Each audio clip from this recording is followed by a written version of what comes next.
Bismillahirrahmanirrahim.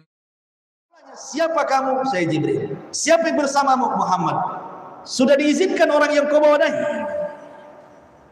Coba seandainya di Batam ini ada kepala bagian gitu, bawa orang masuk ke parkiran, kata satpam, siapa kamu? Enggak kenal aku ini pimpinan di sini, kan gitu ya. Itu siapa yang mau ngapain mau tanya-tanya, kan gitu, jadi marahi, besok dipecat dia. Coba lihat, menunjukkan bahwa malaikat itu bertugas bukan karena Jibril, walaupun dia kepalanya, kan gitu, dia pimpinannya, tapi dia bertugas karena Allah Subhanahu wa ta'ala. Dia harus memastikan langit itu aman, karena langit itu ala malaikat masalahnya. Tidak sembarang orang naik turun itu. Makanya pintu langit juga difirmankan dalam Al-Quran, At-Tariq, wa ma adraka mat-tariq, an-najmu tsakin. Tariq itu artinya orang yang mukul pintu tuh, tuk tuk tuk, itu namanya tariq. Lalu apa yang diketuk itu? Pintu langit. Artinya pintu langit tak sembarang main buka tutup dia.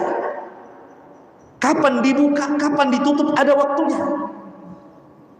Seperti ketika ruhnya seorang mukmin dicabut, kemudian dibawa oleh malaikat ke langit, baru dibuka tuh pintu langit sampai ke langit ketiga. Atau ketika peristiwa Isra Mi'raj, Rasulullah SAW kemudian membuka pintu langit. Atau setiap hari asar dan juga subuh, malaikat yang mencatat kebaikan di siang dan di malam hari naik, baru dibuka pintu langit. Jadi tidak sembarang pintu langit main buka gitu saja. Makanya kemudian untuk memastikan langit aman, tegas nih security langit ini, siapa yang bersama Muhammad? Sudah diizinkan dia masuk? Sudah, silakan naik dia. Rupanya pertama kali berjumpa dengan siapa? Nabiullah Adam alaihi salam. Berjumpa dengan Adam alaihi salatu wassalam. Kemudian dipandangnya Adam alaihi salatu wassalam. Kata Jibril, itu adalah buyutmu Adam, ucapkan salam kepadanya. Maka Nabi SAW mendekat Nabiullah Adam yang tingginya itu 30 hasta, lebarnya 7 hasta, besar. Kemudian Rasul mengatakan assalamu alaikum. Maka Adam mengatakan waalaikumsalam, marhaban bibnin saleh wa nabiyyin saleh. Selamat datang anakku yang saleh dan nabiku yang saleh. Adam bangga dengan Rasul, makanya menyebutnya dengan kalimat bibnin saleh, anakku yang saleh. Dari sini ada faedah bahwa anak yang soleh itu akan menjadi kebanggaan orang tuanya, ya kan? Banyak orang-orang tua itu kalau melihat anaknya soleh, kalau tahu anak saya soleh, saya buat waktu saya masih muda 10 anak biar kayak dia semuanya. Sekali anaknya tolah-toleh itu gak jelas. Kalau tahu kau akan begini nak, waktu baikku injak leher biar mati sekali. Kan gitu ya. Nggak bangga orang tua itu melihat anak yang kurang ajar. Tapi kalau anak yang soleh bangga, karena anak yang soleh itu aset terbesar dalam kehidupan. Idza mata ibnu Adam inqata amaluhu illa min salasin, sadaqatin jariyah aw ilmin yuntafa'u bihi aw waladin salihin yakulahu. Atau anak yang soleh yang mendoakan. Kemudian Rasul heran memandang Adam, karena Adam sekali-kali menengok ke kanan begini, tiba-tiba tersenyum. Tapi kalau menengok ke kiri seperti ini, tiba-tiba pula menangis. Sehingga kemudian Rasul bertanya kepada malaikat Jibril, kenapa Adam seperti itu? Maka Jibril mengatakan, apabila dia memandang ke arah kanan, wahai Muhammad, sesungguhnya dia melihat umatnya yang sebagian umatnya masuk ke dalam surga. Bahagia Adam, tersenyum dia. Tapi ketika dia melihat ke arah kiri, ada sebagian keturunannya, umatnya yang masuk ke dalam neraka, menangisnya. Dari sini ada faedah bahwa harusnya orang-orang itu menyesali dosanya dengan menangis. Kalau orang banyak berbuat dosa, banyak-banyaklah menangis. Begitulah para ulama. Karena dosa itu memiliki pengaruh kepada ibadah masalahnya.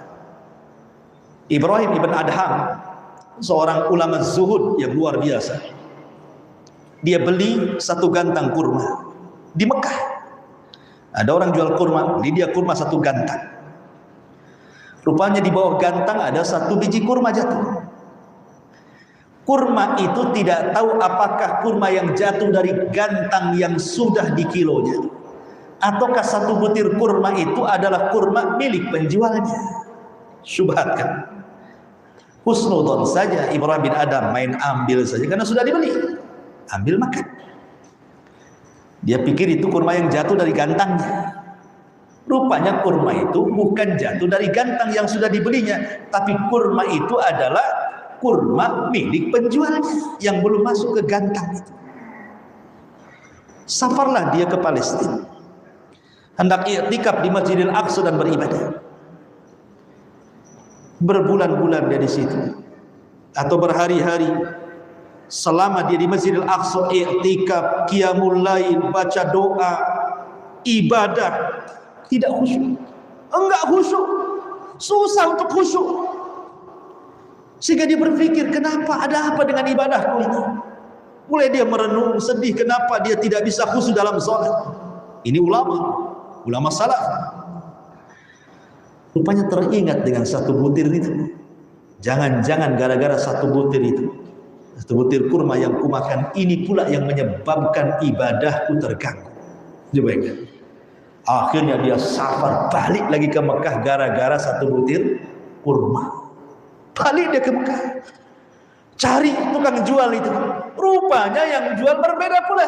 Yang tadinya tua sekarang jadi muda.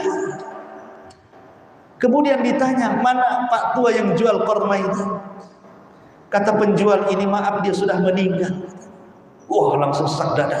Berarti gak akan ketemu dengan orang. Kamu siapanya? Saya anaknya, Pak. Oh, kalau begitu begini. Dulu waktu bapakmu yang jualan, aku pernah membeli kurma. Di kolong gantang ada satu butir ku makan, karena aku sangka itu kurma yang jatuh dari gantangku. Tolong ikhlaskannya. Kata anaknya, bagi saya sih kalau hanya sebutir kurma apalah artinya, saya ikhlaskan. Masalahnya bapak saya anaknya 10. Ada di mana-mana gitu kan, bayangkan. Akhirnya dia nyari anaknya satu-satu, minta diikhlaskanlah satu-satu itu, bayangkan. Setelah mendapatkan keikhlasan anak-anaknya, barulah dia khusyuk ibadah. Itu lihat ulama dulu ya, luar biasa. Kalau antum ini beli duku, belum dibeli, main ambil, makan, kecut, nggak jadi, nggak dibayar tuh yang satu karena kecut. Ya selalu aja tuh ibadah itu, karena dari dulu nggak pernah khusyuk, ya biarin aja kan. La haula wala quwata illa billah. Artinya bahwa Nabi Adam alaihi salatu wassalam itu menangis karena melihat umatnya yang berdosa. Kemudian Rasul sallallahu alaihi wasallam naik lagi ke langit kedua. Berjumpalah Rasul dengan Nabi Allah Isa dan juga Yahya alaihi wassalam. Kata Jibril, ucapkan salam kepada mereka. Maka Rasul mengatakan assalamualaikum. Maka Nabi Isa dan Yahya mengatakan waalaikumsalam, marhaban bisahibin saleh wa nabiyyin saleh. Selamat datang temanku yang saleh dan nabiku yang saleh. Kalau ada mengatakan anakku yang saleh, kalau ini temanku yang saleh dan nabiku yang saleh. Dari sini juga penting kita itu mencari teman yang saleh. Makanya Hasan Al-Basri rahimahullahu ta'ala mengatakan apa? Istaghfiru bisahibikumus salih fa innahu yanfa'ukum yaumal qiyamah. Perbanyak teman-teman yang saleh, karena itu akan menjadi manfaat bagi kamu saat nanti pada hari kiamat. Karena mereka juga akan memberikan syafaat kepada kita. Makanya ada satu kisah yang disebut dengan Suqul Jannah. Suq al-Jannah, pasar surga. Surga juga ada pasar sama. Jadi pasar ini bukan tempat jual beli, surga ada jual beli. Tapi pasar ini tempat orang bereuni. Jadi orang-orang yang pernah kita kenal di bumi kemudian masuk ke dalam surga, reuninya itu tiap Jumat itu di pasar itu. Kemudian mereka mendiskusikan, mereka ingatlah kehidupan di dunia. Dulu kita kerja bakti, ngocor jalan dari ujung sana ke rumah Pak G sampai ke sana. Nanti itu diceritakan itu. Bakar-bakar ikan, satu ambil kepala, satu ambil. Jadi semua akan diceritakan. Semua akan diceritakan. Jadi akan bahan cerita. Jadi mereka akan tahu kehidupan dunia. Tiba-tiba kemudian salah seorang di antara mereka nyeletuk, kawan kita itu yang selalu sama kita hadir di situ itu mana? Kok tidak nampak? Maka kemudian malaikat memberitahu, huwa finnar, dia di neraka. Maka ketika tahu bahwa temannya ini masuk neraka, maka sepakat nih kawan-kawan dia yang soleh yang masuk ke dalam surga langsung mengangkat tangan kepada Allah, ya Rabb, la taqtamilu ladzatina hatta tukhrijahu minan nar. Ya Rabb, jangan kau sempurnakan kenikmatan kami sampai kau keluarkan kawan kami dari neraka itu. Lihat, makin banyak kawan yang soleh, makin banyak memberikan syafaat kepada kita. Makanya Hasan Al-Basri mengatakan, perbanyak teman-teman yang soleh sebanyak-banyaknya, karena itu akan bermanfaat bukan hanya di dunia sampai ke akhirat. Ma'asyiral muslimin yang dimuliakan Allah, kemudian naik lagi ke langit ketiga. Berjumpa dengan siapa? Di langit ketiga berjumpa dengan Nabi Yusuf.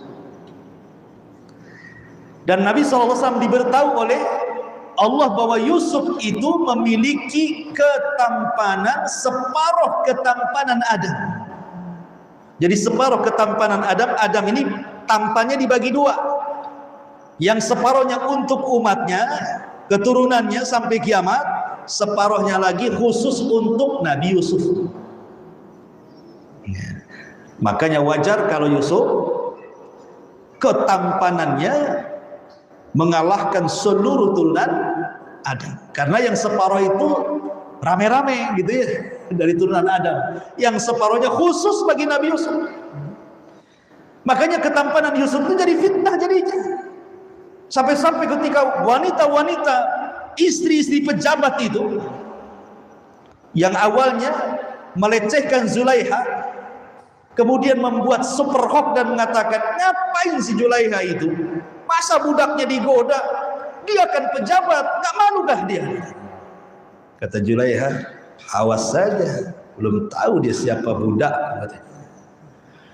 Maka diundanglah ibu-ibu pembisik-pembisik itu, istri-istri pejabat-pejabat itu, suruh makan di rumahnya, disediakan pisau, disediakan buah.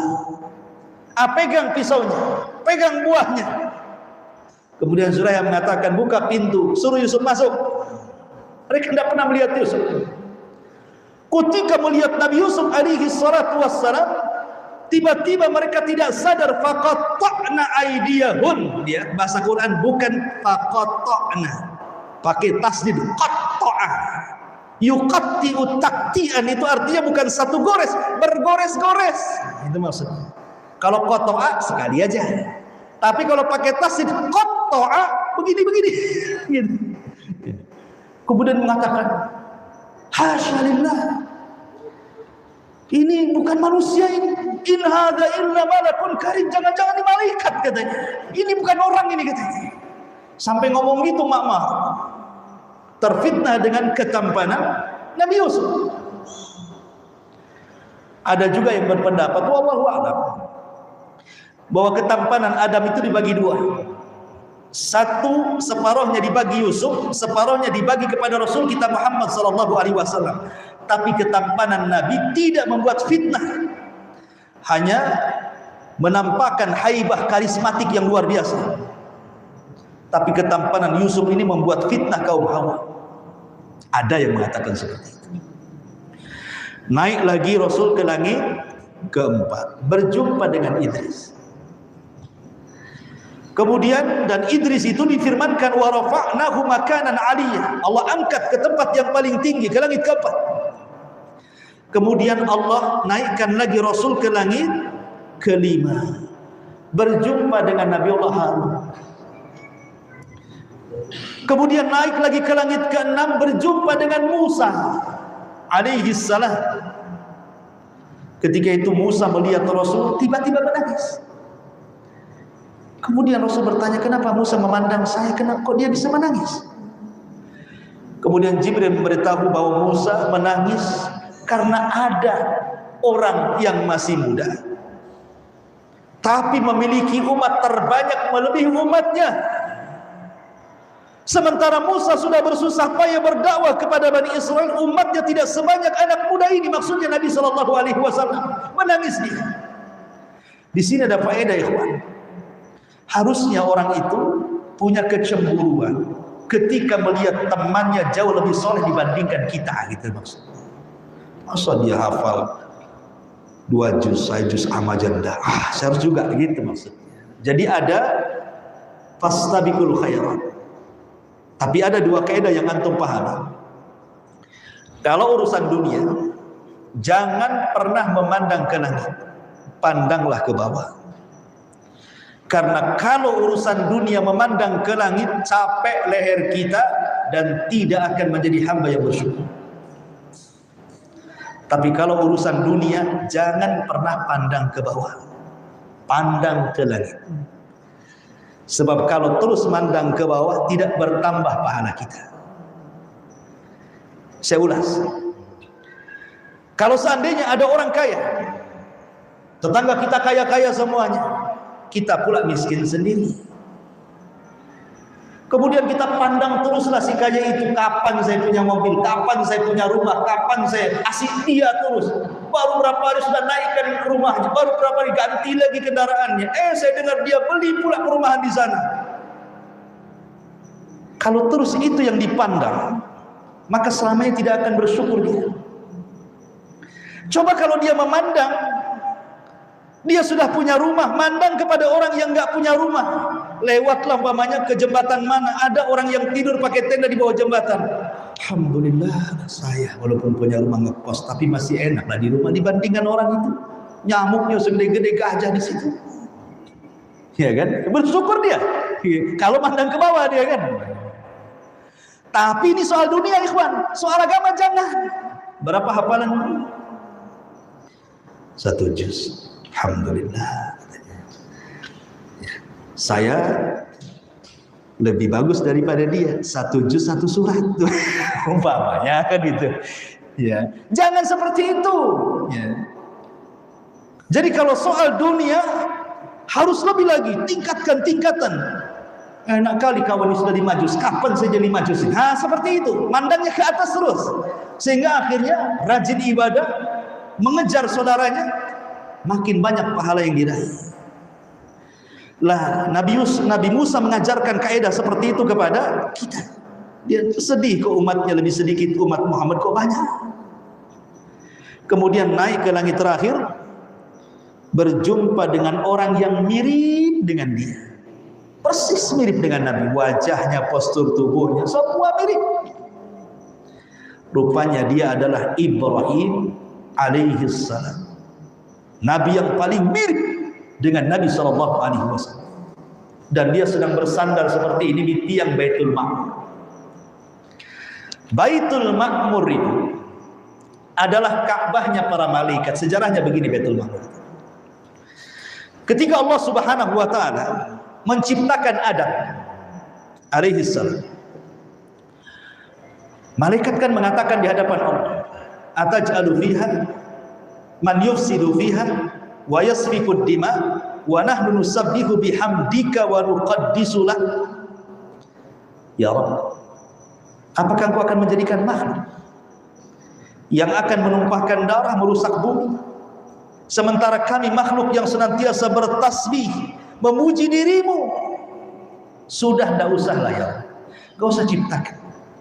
Kalau engkau memang ingin menciptakan di bumi ini makhluk yang akan menumpahkan darah, yang akan merusak bumi, sebaiknya kau jangan ciptakan. Kami saja malaikat turunkan ke bumi, biar kami memujimu, kami bertasbih kepadamu. Tapi Allah tetap ciptakan Adam sebagai iktiradnya malaikat ini. Akhirnya Allah ciptakan Baitul Ma'mur. Kau tawaf di situ. Karena malaikat ingin beribadah kan, memuji Allah. Maka Allah tetap ciptakan Adam untuk tinggal di bumi, dan Allah buat Baitul Ma'mur untuk mereka, karena mereka memang hanya untuk bertasbih dan memuji Allah saja. Maka diciptakanlah Baitul Ma'mur, Ka'bahnya para malaikat. Al-jaza'u min jinsil amal. Balasan itu disesuaikan dengan amalan.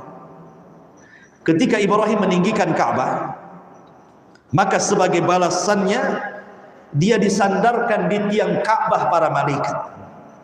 Dia membuat Ka'bah di bumi, maka badannya disandarkan di tiang Ka'bah para malaikat. Itu namanya al-jaza min jinsil amal. Bahwa setiap perbuatan itu ada balasan. Kalau anda menanam keburukan, menuai keburukan. Menanam kebaikan, maka akan menuai kebaikan. Itulah al-jaza min jinsil amal. Pertanyaannya, Nabi itu banyak, ikhwan. Ulul azmi itu ada 5. Nuh, Ibrahim, Musa, Isa, Muhammad. Kenapa Nuh tidak ada di situ? Ya kan? Nuh nggak ada kan di situ. Dia Isa ada, berjumpa dengan Nabi di langit kedua. Kemudian Ibrahim, Musa berjumpa. Tapi Nuh tidak ada, tidak diletakkan di langit keberapa? Atau para nabi dari 25 nabi dan rasul, kenapa tidak berjumpa dengan Nabi Saleh, Nabi Syuaib, Zulkifli, Ilyasa, umpamanya nabi-nabi yang lain kan banyak, 25 nabi dan rasul kan? Kenapa cuman Isa, Yahya, Idris, Yusuf, Musa, Harun, Ibrahim? Kenapa dengan 7 nabi ini saja yang dijumpai Nabi? Kemana para nabi yang lain? Karena 7 nabi ini akan menjadi estafet dakwah Rasul. 7 nabi ini akan menjadi estafet dakwah Nabi.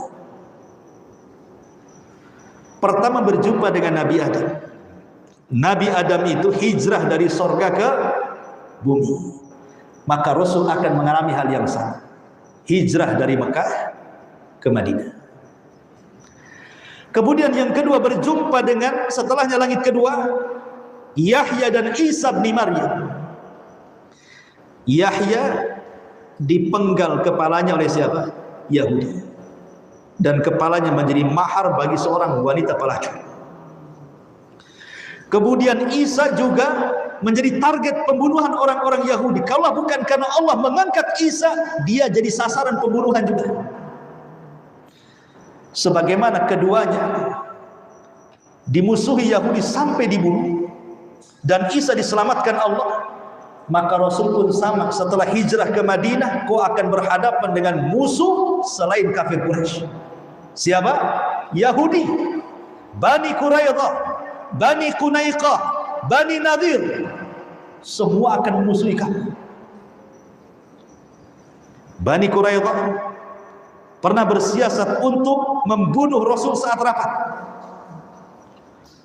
Kata pembesar mereka, nanti kalau Muhammad datang di rumah tempat kita rapat ini, naiklah satu orang ke atap, bawa batu besar, jatuhkan tepat di kepalanya.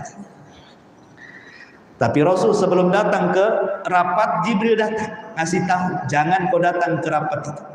Mereka sudah bersiasat membunuh. Nggak jadi rapat, justru datang bawa pasukan. Digempurlah Bani Nadir, kalah. Kemudian setelah pulang dari Khaybar, tiba-tiba kemudian pembesar Yahudi menyuruh wanita namanya Zainab bintul Haris untuk meletakkan racun ke kambing hadiah. Sampai sempat termakan sedikit oleh Rasul racun itu. Sampai-sampai Rasul bertanya, kenapa kalian racun saya? Kata mereka, kalau engkau seorang nabi, kau nggak akan apa-apa makan racun. Kalau engkau bukan nabi, pasti kau mati. Istirahatlah kami dari kamu, katanya. Selesai, katanya. Tapi Rasul tidak membalas, mengkisos wanita itu kecuali setelah satu sahabat yang ikut makan racun setahun setelahnya meninggal. Baru dikisos wanita itu.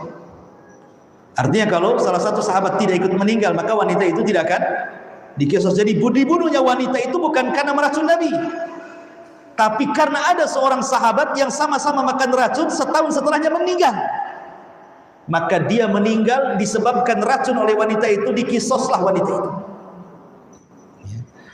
Artinya bahwa pertemuan Isa dengan Yahya itu, karena Nabi SAW akan menghadapi situasi yang jauh lebih hebat lagi, lebih cerdas lagi dibandingkan kafir Quraisy, akan menghadapi orang-orang Yahudi.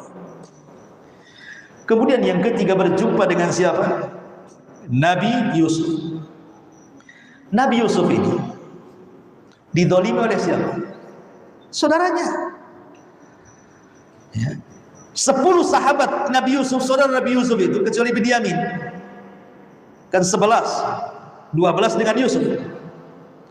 Yang mencelakakan Nabi Yusuf ini 10 orang, karena adiknya Binyamin ini masih kecil, tidak ikut-ikut, apalagi dia satu kandung, yang lainnya lain ibu. 10 orang ini bersiasat untuk membunuh Yusuf, dan betul-betul dilakukan. Tapi tidak langsung dibunuh, dicemplungkan ke sumur. Tapi Allah selamatkan Yusuf karena kehendaknya. Ada sebuah hikmah yang besar yang akan terjadi kepada Yusuf. Artinya sebagaimana Yusuf juga akan dimusuhi oleh keluarganya, maka dakwahmu juga kurang lebih.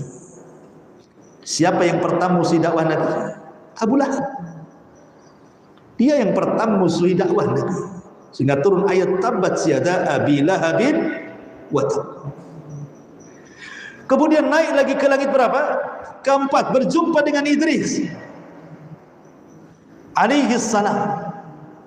Sebagaimana Idris itu diangkat dari bumi ke langit, dan Allah katakan wa rafa'nahu makanan aliyya, kami angkat derajatmu wahai Idris, maka Allah pun akan mengangkat derajat Rasul, sehingga Allah firmankan wa rafa'na laka dzikra, kami angkat juga penyebutanmu. Tentang, tenang wahai Muhammad, sekalipun anak-anakmu mati semuanya, Qasim meninggal, Abdullah meninggal, At-Tayyib meninggal, Ibrahim meninggal, kamu tidak akan terputus nasab.